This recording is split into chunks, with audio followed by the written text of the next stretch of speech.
Rien de mieux qu'une fin de soirée à parler business et surtout si le cadre suit. Et oui, c'est le cas ici dans Mon Business. Madame, messieurs, bienvenue à ce nouveau numéro de Mon Business. Alors aujourd'hui, je vous emmène dans le secteur d'activité qui séduit le plus grand nombre de jeunes Congolais. C'est les secteurs de l'agroalimentaire. C'est le cas de notre entreprise de la semaine, Mima Yaourt. Bienvenue à tous dans ce nouveau numéro de Mon Business.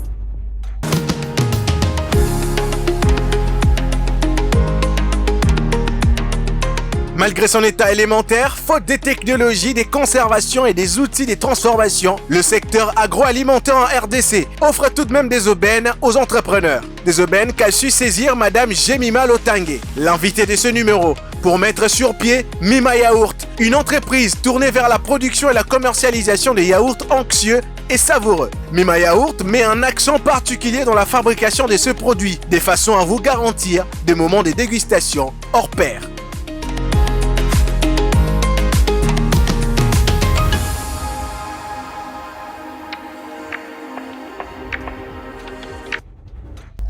C'était donc la Mima Yaourt en image et sur ce plateau, je suis avec la fondatrice de l'entreprise, Madame Jemima Lotangué. Bonsoir et bienvenue sur notre beau et joli plateau. Bonsoir. On espère que vous allez bien. Oui, ça va. Alors, dans le reportage, nous avons vu que vous œuvrez dans ce secteur d'activité qui est l'agroalimentaire, précisément dans la fabrication de yaourts. Pourquoi avoir opté pour ce secteur d'activité? Déjà, fabriquer les yaourts, c'est une passion pour moi. Ok. Alors, je me suis dit de me lancer. Vous avez appris ça de quelqu'un? Oui, on me l'a appris à l'école. Donc, c'était... À l'école? Oui, à l'école. C'était comme un devoir. On nous a dit, voilà, allez faire le yaourt. Et j'ai fait. À la maison, ils ont aimé. Et puis, voilà, depuis, j'ai commencé à faire. Et depuis, j'aime. C'est devenu toute une vie pour moi. Et quand est-ce que vous avez décidé d'en faire toute une entreprise, tout un business autour de cette transformation de lait en yaourt? C'était en mars 2023. C'est là que j'ai vraiment commencé. Je me suis dit, voilà, je vais me lancer. C'est là que vous avez eu les déclics d'en faire tout un business. C'était au mois de mars 2023. Donc, et voilà. Et comment est-ce que vous vous êtes lancé? C'est parti juste comme ça, au mois de mars 2023, vous vous êtes dit, bon, je vais en faire tout un business. Non, c'était parce que j'ai eu à rencontrer beaucoup de choses dans la vie. Voilà, j'ai passé par des moments difficiles, très durs. Je me suis dit, voilà, je dois chercher qu'est-ce que je dois faire. Je dois me lancer, je dois lancer une source de revenus à tout prix, un business. Et puis il y a un ami très proche qui m'a encouragée, il m'a prodigué quelques conseils. Il m'a dit, voilà, moi tu sais faire le yaourt, vas-y, lance-toi. Et depuis, je me suis lancée et ça va. Et quand vous vous êtes lancé au début, est-ce que ça a accroché? Est-ce que vous avez eu de réactions de votre public ou alors de vos clients par rapport au goût de vos yaourts? Au début, c'était quand même difficile. C'était vraiment difficile pour que les gens puissent déjà s'habituer et puis venir acheter, vu que je vendais qu'à la maison. C'était vraiment difficile, mais depuis, j'ai quand même fait des efforts à aller de maison en maison pour aller vendre et puis présenter mon produit. Donc, voilà, ils aiment. On va en arriver à la commercialisation. Lorsque vous vous êtes décidé de lancer votre yaourt sur le marché, on imagine qu'au début, vous avez commencé avec des sachets. Qu'est-ce qui vous a poussé à vous étendre ou à passer des sachets en bouteilles? Déjà, mettre des yaourts dans les sachets, c'était bien au début, mais après, j'ai remarqué qu'il y avait beaucoup de pertes, parce que les yaourts, quand ça se congèle et puis les sachets éclatent, voilà, les sachets éclatent et puis je perdais beaucoup d'argent et je me suis dit, voilà, je vais quand même acheter les bouteilles et puis commencer à faire ça, mettre dans les bouteilles, mais c'était pas facile. C'était pas facile parce que j'avais pas assez de moyens pour pouvoir acheter les bouteilles. Est-ce que ça a impacté au niveau du prix, par exemple? Bon, ça a quand même impacté parce que les sachets, je le vendais peut-être à 500 francs. La bouteille, c'est à 1000 francs, 1500. Et c'était vraiment difficile, surtout chez les clients. Ils disaient que c'est cher, on n'est pas habitué, mais avec le temps, ils se sont habitués. Ok. Et c'est quoi la particularité que vous pensez avoir emmenée dans ces secteurs d'activité, précisément dans la fabrication des yaourts? Bon, disons que beaucoup de personnes font les yaourts, mais moi, j'ai quand même ma particularité. C'est vrai qu'on n'a pas les mêmes goûts. Moi, j'utilise peut-être certains arômes pour pouvoir faciliter la digestion. Et puis, voilà, c'est quand même avantageux pour notre corps de prendre des yaourts avec ce que j'ai mis à l'intérieur. C'est une recette secrète.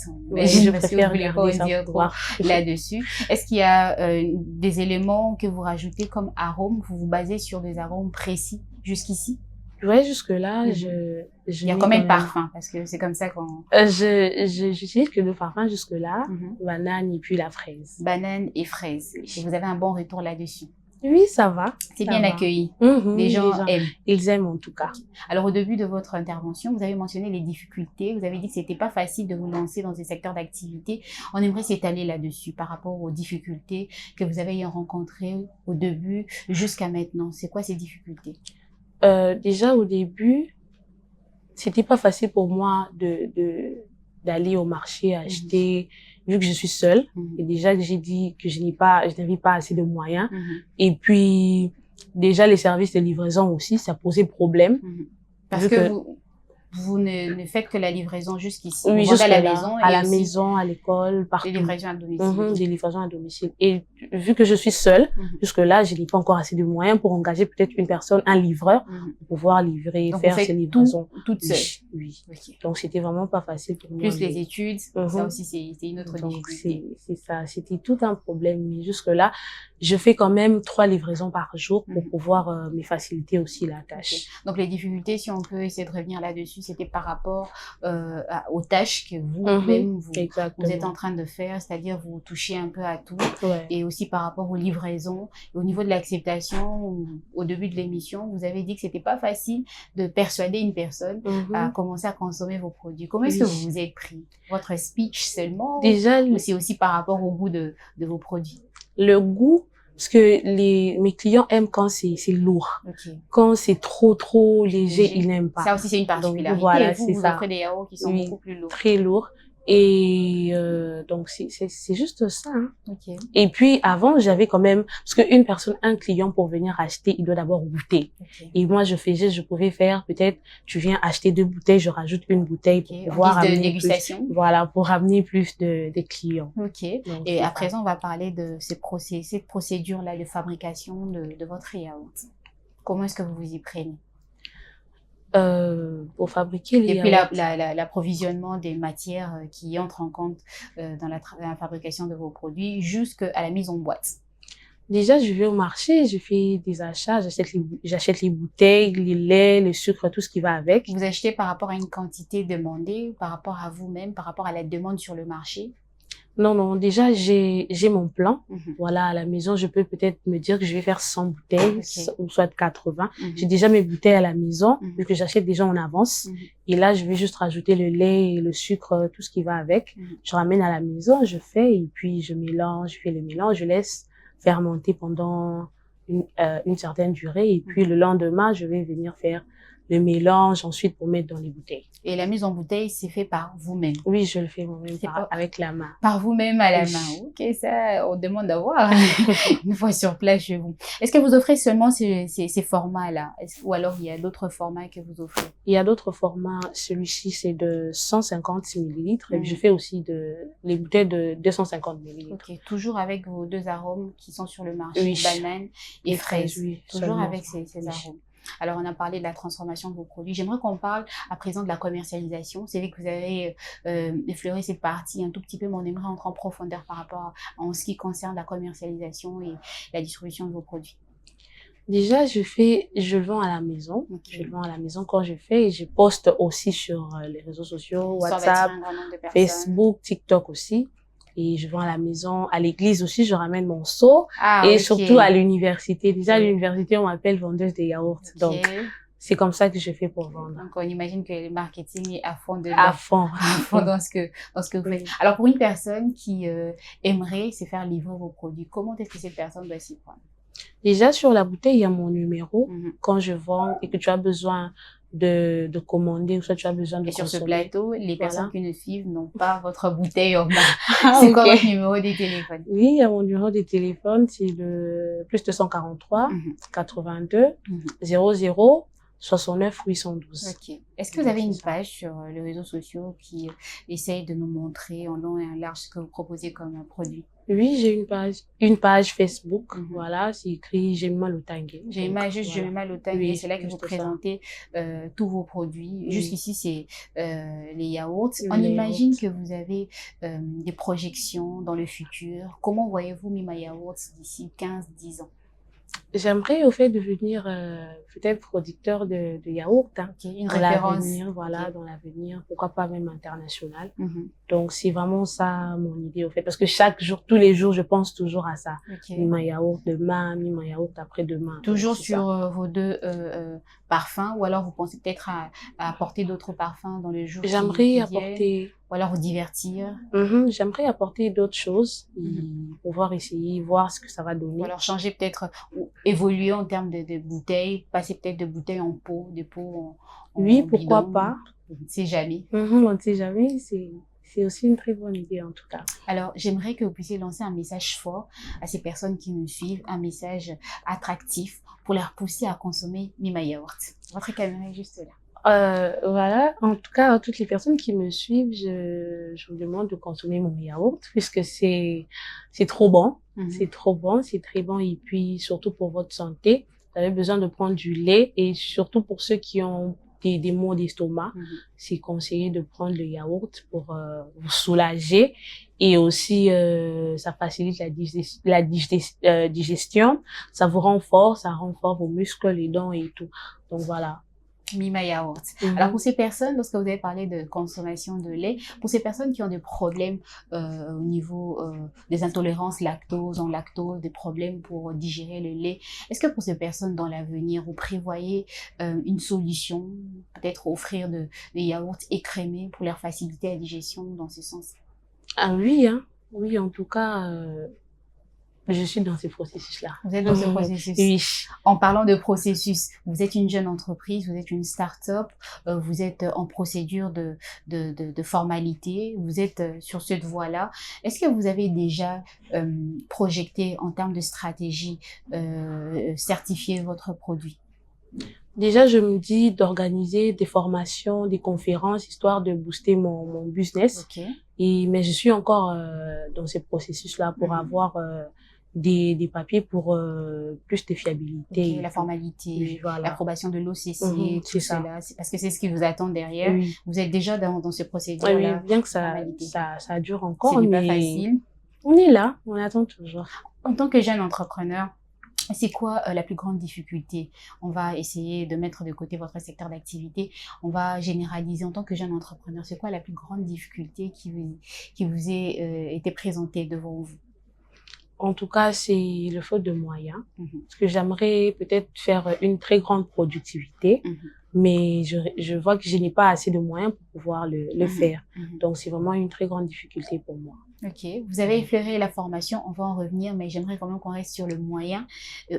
Ici, sur notre plateau, on n'offre pas que la lumière à nos différentes entreprises que nous recevons sur ce plateau. On offre également l'opportunité à nos entrepreneurs d'entrer en contact avec de potentiels investisseurs. Okay. Alors, pour des potentiels investisseurs qui nous suivent, j'aimerais que vous puissiez lancer un message fort en termes de soutien. Ah, ok. Déjà, je suis jeune et c'est pas facile en tant que jeune de pouvoir se lancer dans l'entrepreneuriat. Et pour ceux qui me suivent, je vous demande juste de m'aider. Voilà, vu que ce n'est pas facile. Toute seule, je ne pourrai pas arriver très, très loin. Comme on dit, pour monter, tu as toujours besoin des personnes tout autour de toi qui peuvent t'aider. Alors, je vous demande de m'aider, de me soutenir pour pouvoir booster mon business. Est-ce que vous faites accompagner par des structures d'accompagnement spéciales pour entrepreneurs ou alors par des fondations ou alors vous œuvrez jusqu'ici seul? Jusqu'ici, je suis seule. Okay. La peur de contacter, d'entrer en contact avec ces structures, ces fondations ou c'est juste votre décision? Bon, pour le moment, je préfère travailler encore seule, mais peut-être dans l'avenir, je pourrais faire appel à ces structures. Alors, j'aimerais qu'on touche au point de formation, parce que vous avez évoqué. Parlez-nous de vos différentes formations, en quoi ça consiste, qu'est-ce que doit faire une personne pour faire partie de cette formation, et derrière cette formation, qu'est-ce que vous offrez en plus? Parlez-nous de vos formations. Voilà, la formation, c'est en matière de la fabrication des yaourts. Voilà, c'est pour tout le monde, les jeunes et tout le monde, toutes les personnes qui veulent apprendre comment on fait le yaourt. Ils peuvent venir, voilà, ils peuvent prendre part à la formation. Mais la formation n'est pas gratuite, hein, c'est payant. Oui, voilà tous ces détails. Voilà, l'inscription revient à 5 000 francs et les frais de participation est à 15 $. Okay. Et la formation débutera du 22 août au 23. Ok. Et ça se passera où précisément cette formation? Ça va se faire à Galima, vers DGC, chez moi à la maison. Okay. Donc, voilà. Toujours avec votre numéro de contact? Toujours. Toujours. La réservation s'est faite avec votre numéro de contact. Est-ce que vous pouvez répéter votre numéro de contact? C'est le plus 243 82 00 69 812. Ok, c'est le numéro oui, pour ça, arriver à entrer en contact avec Madame Jemima, histoire de faire partie de sa formation qui consiste à fabriquer des yaourts. C'est une formation qui touche tout type de personnes, des âges confondus. Le but de cette formation, c'est quoi? Bon, les buts, c'est de rendre chaque personne indépendante, voilà, et pouvoir subvenir à ses besoins, être son propre patron, si je dois dire. Okay. Donc, c'est ça. Et c'est une première édition? Oui, c'est une première édition. C'est une première édition oui. Et vous espérez toucher un grand nombre de personnes oui. à travers votre fabrication des yaourts. On vous souhaite en tout cas de prospérer, d'aller encore plus loin que ce que vous êtes en train de faire aujourd'hui, c'est-à-dire d'émerger encore et encore. Merci Alors, c'est vrai que vous êtes une jeune start-up, mais moi, j'aimerais quand même poser une question assez poussée pour essayer de savoir dans l'avenir, c'est ce que nous vous souhaitons, en tout cas, c'est d'émerger, de grandir, de devenir encore plus grand. Dans l'avenir, est-ce que vous avez, dans un coin de votre tête, comment préparer la relève par rapport à votre entreprise? Bon, déjà, j'aime travailler au fait avec la famille, puisqu'on dit qu'il y aura toujours la famille pour t'aider. Je me dis que voilà, si je ne peux plus faire, il y aura peut-être mes sœurs qui vont prendre la relève et puis histoire donc, de... Vous les avez déjà transmis cette passion? Oui, déjà. En ce qui concerne en tout cas, chez nous, c'est tout le monde qui sait faire. C'est tout le monde qui sait faire les yaourts. Oui. Je vois à la maison. On sent que ça va durer des générations en génération. Vous êtes déjà sur une bonne lancée. Et nous, on vous souhaite encore de prospérer, d'aller plus loin. C'est quoi la recette de la réussite selon vous? Je pense que c'est des sacrifices. Des sacrifices. Voilà, parce qu'il y a des nuits où je suis là en train de travailler jusqu'à 1h, 2h du matin. Tu es là en train de mettre dans les bouteilles, tu fermes. Et ça demande vraiment beaucoup de sacrifices et puis la patience. Parce qu'on peut pas arriver au sommet en un seul jour comme ça. Donc, c'est vraiment ça pour moi. Et en termes de production, jusqu'ici, vous en êtes à combien de bouteilles produites la semaine? Je peux produire de 60 à 100 bouteilles par semaine. De 60 à 100 bouteilles par semaine. Ok. Et comment se conservent vos produits? Je le mets au frais. Au frais. Après ouverture, on peut le garder combien de temps? Ça peut prendre 1 ou 2 semaines. Hein. Ok. Oui. 1 ou 2 semaines après ouverture, mais toujours au frais. Oui, toujours au frais. Toujours au frais. Ok, d'accord. Donc 1 ou 2 semaines au frais. Et pour la production, vous avez dit près de 100 bouteilles. 60 à 100 bouteilles. 60 à 100 bouteilles, toutes les bouteilles confondues. Parce que vous nous avez dit qu'il n'y a pas que ces bouteilles sur le marché. Bon, là maintenant, ça va dépendre de mes clients. Parce qu'il y a d'autres personnes qui peuvent... Vous fabriquez sous forme de la demande? Bon, pas vraiment, mais à un moment, ça dépend. À un moment, ça dépend des clients, ce que les clients veulent. Voilà, une personne peut me dire, j'ai besoin de 10 bouteilles de 150 ml, j'ai fait, et puis je vais livrer, c'est comme ça. Déjà que j'ai fait aussi à la maison pour toutes sortes d'occasions, des anniversaires et tout ça. Donc, vous fabriquez aussi sur commande, hein, oui, c'est ça. Vous contacter, on a besoin de tant de bouteilles de yaourt, c'est tout ça. Et vous allez produire ces bouteilles. Vous parlez des clients, on sent que vous avez cet amour, ce penchant envers vos clients. Est-ce que vous avez mis en place, ou alors vous pensez mettre en place un service des feedbacks par rapport à vos différents produits, à votre produit, parce que jusque-là, il n'y a que le yaourt sur le marché. Bon, en tout cas, jusque-là, je préfère rester encore dans le yaourt. Mais vous envisagez à offrir ce genre de service, un service feedback pour recevoir des remarques, des critiques, des avis par rapport à ce que vous faites comme produit? Oui, à chaque fois que je vais livrer les yaourts, je dis toujours à ces personnes de prendre mon numéro, comme ça ils peuvent déjà m'écrire leur message, voilà, les remarques et tout ce qui va avec. pour pouvoir m'améliorer. Donc, vous êtes jeune, vous êtes étudiant, vous êtes également entrepreneur. Comment est-ce que vous arrivez à rallier tout cela ensemble? Parce que c'est pas facile. Hein. Demain ou après-demain, vous serez appelé à être marié, à avoir des enfants. Est-ce que vous prévoyez déjà tout ça? Oui, je sais. En tout cas, je sais m'organiser. M'organiser. Je me dis que voilà, dans ma maison, quand je serai mariée, mon mari va commencer à m'aider à faire les yaourts et tout ça. Il est prédisposé. J'espère bien. Donc, c'est vraiment ça. Je sais m'organiser. Je sais que voilà, aujourd'hui, j'ai cours. Demain, je dois vendre et le lendemain, je dois faire ça. Donc, voilà, je sais vraiment m'organiser sur ce point. Alors, je vais rester sur le point où vous êtes jeune, vous êtes entrepreneur. J'aimerais que vous lanciez un message fort aux jeunes qui nous suivent en ce moment sur leur écran. Un message pour essayer de réveiller cette jeunesse qui somnole. Ok, moi, je me dis, être jeune, déjà, quand quelqu'un est jeune, il a la force, il peut travailler, se faire beaucoup d'argent, être son propre patron. Alors, j'aimerais dire à tous les jeunes qui sont en train de me suivre de se réveiller, de chercher à faire quelque chose, parce que je me dis que tout le monde sait faire quelque chose. Il n'y a personne qui ne sait rien faire. Alors, je vous demande vraiment de vous lancer, pas seulement dans le yaourt, il y a plusieurs choses à faire. Au lieu de rester à la maison, être toujours là derrière les parents, je ne dis pas que c'est mal, hein, mais devenir son propre patron, c'est encore mieux. Donc, voilà. L'indépendance. Vous parlez de devenir son propre patron. Vous êtes votre propre patron. Ça relève de quoi d'être son propre patron?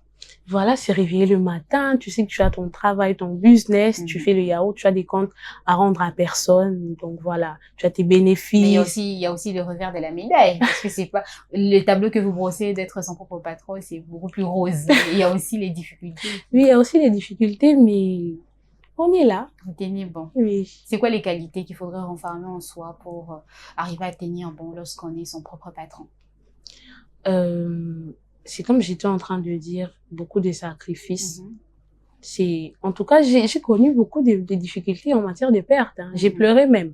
J'ai pleuré. On aurait aimé que vous nous donniez au fait cet aperçu des difficultés. Voilà, tu te réveilles le matin comme ça, tu vas acheter le lait.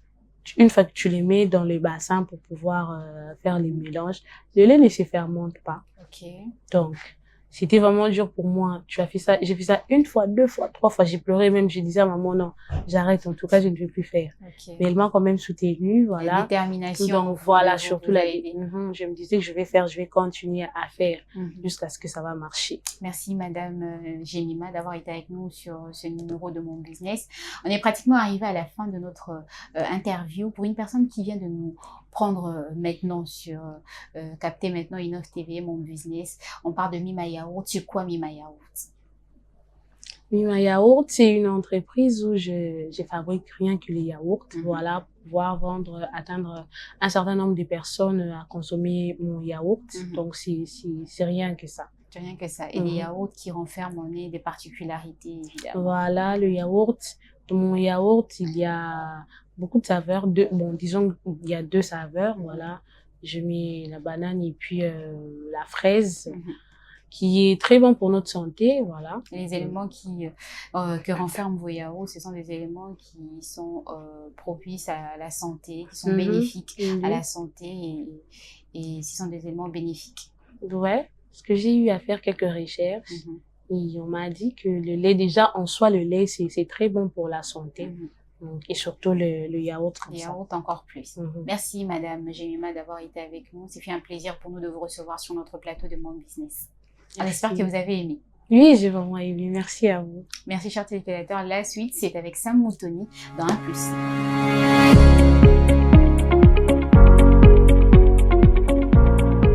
Sam Moutoni sur ce plateau pour le compte de 1+. Bonsoir Sam et bienvenue dans Mon Business. Bonsoir. J'espère que tu vas bien. Super, par exemple. C'est quoi le 1+ d'aujourd'hui? Aujourd'hui, dans 1+, nous parlerons de l'importance d'un bon service client. Par définition, un service client est un ensemble d'activités et des interactions destinées à accompagner un client avant, pendant et après l'achat d'un produit ou d'un service. Ce dernier vise de fidéliser un client et de pactiser au fait avec le client. Et pour avoir un bon service client, pour une entreprise, pour un entrepreneur, il y a moult préalables. Et pour aujourd'hui, on en a retenu 3. Le premier, c'est avoir une écoute active et surtout empathique. Il est crucial d'écouter vos clients, de comprendre leurs besoins et de manifester ce désir-là, de répondre à leurs préoccupations. Lorsque vous avez cette lecture-là, ça vous permet de créer même un lien émotionnel avec le client. Et ça l'aide à se sentir valorisé par l'entreprise. Et deuxièmement, il y a cette réactivité et surtout la résolution de ces problèmes-là. Et c'est ici qu'il y a un couac dans la majeure partie des entreprises. Beaucoup ont les mots légers, mais les mains lourdes. Lorsque un client manifeste un ras-le-bol, un mécontentement à cause d'un produit ou d'un service, généralement, les entreprises promettent d'agir au plus vite, mais avec le temps, on constate un certain laxisme. Et c'est ça le grand souci, parce que c'est ça, en fait, la base de l'histoire. Lorsque vous êtes incapable d'assurer le service après-vente, surtout de vos produits, ça pose un sérieux problème. Et troisièmement, pour terminer par là, il faut avoir une certaine personnalisation et un suivi. Les clients sont uniques. Ce n'est pas les mêmes clients qui auront les mêmes problèmes avec vos produits et vos services. Lorsque vous êtes fin dans cette personnalisation-là, ça va même vous permettre de savoir comment est-ce que vous allez aborder un client ou un autre.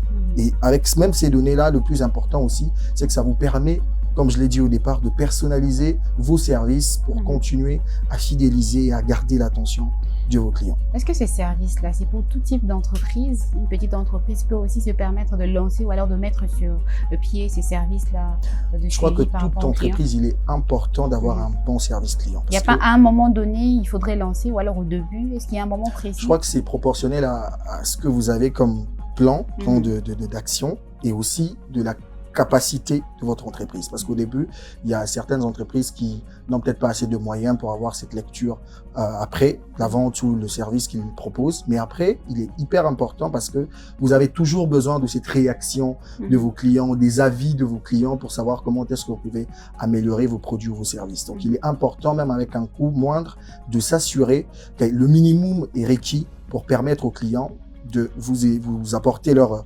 réaction par rapport à l'utilisation de vos produits et de vos services et d'être capable d'apporter des solutions quand il y a un couac.